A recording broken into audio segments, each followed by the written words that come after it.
This great American tradition of demonstrative civic action is a vital, time-honored exercise of our freedom of expression. And business and its leaders will remain a part of our collective push for positive change, change that is certainly needed right now more than ever. Because my country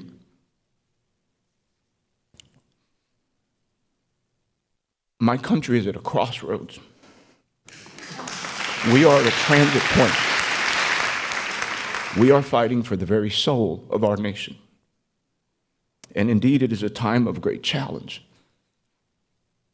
and unrest. But I believe that at times of great challenge, there's also great opportunity. Right now, we have the opportunity to make a difference. And if you were to consider the trade that exists between the U.S. and Mexico alone, just those two nations, as we speak, there's over $525 billion of bilateral trade that exists between our two nations. That breaks down to over $1.5 billion of goods crossing our unwalled border every single day. And over 6 million American jobs depend on that bilateral trade between Mexico and us. And something we often forget, Mexico ranks among the top 3 export markets for 31 of our American states. And to bring it even closer to where we are right now, let's look at trade between Mexico and California. California exports over $25 billion of goods to Mexico.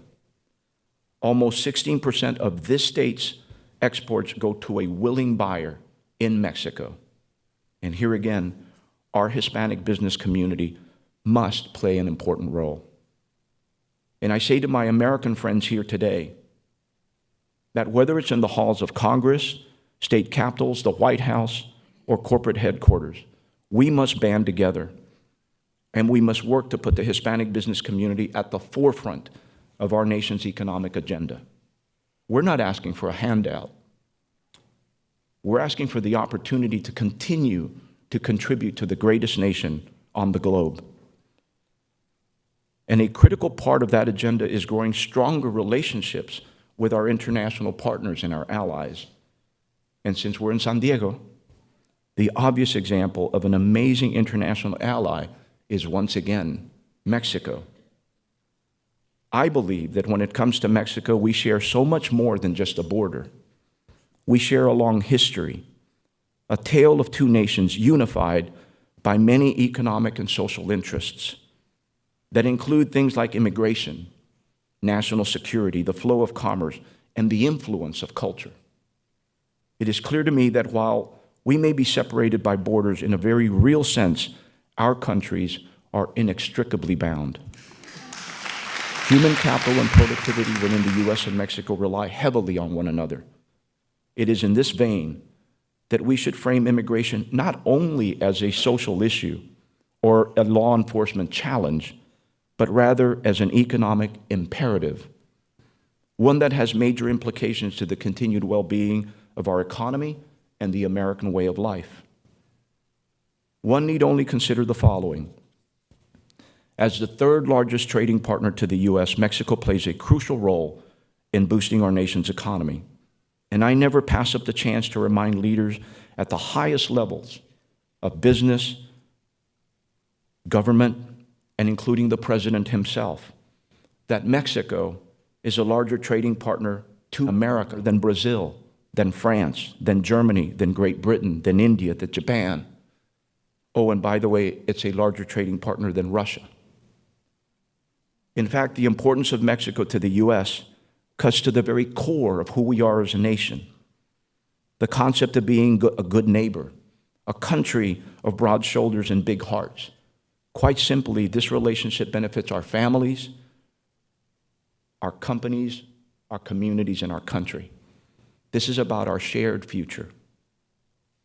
And in closing, if you'll indulge me my own personal view, to me, Mexico represents a gateway. My parents came here from Mexico. And I believe it's a gateway to all the nations and markets that lie beyond. a gateway to an axis of opportunity and growth. To me, we are all one. Hispanics have always been one of the most diverse ethnic groups known to mankind. But our diversity did not come in ebbs and flows. It's organic. It's in our DNA. It's mingled with our faith, our dreams, and our dialects.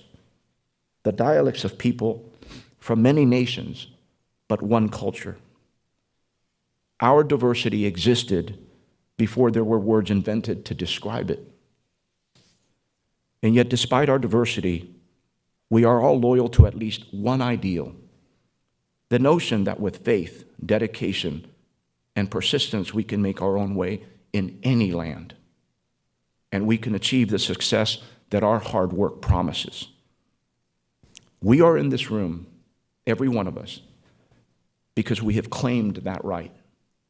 No one gave it to us. We are in this room because we know that prosperity and ambition do not know ethnicity, culture, religion, country, or border.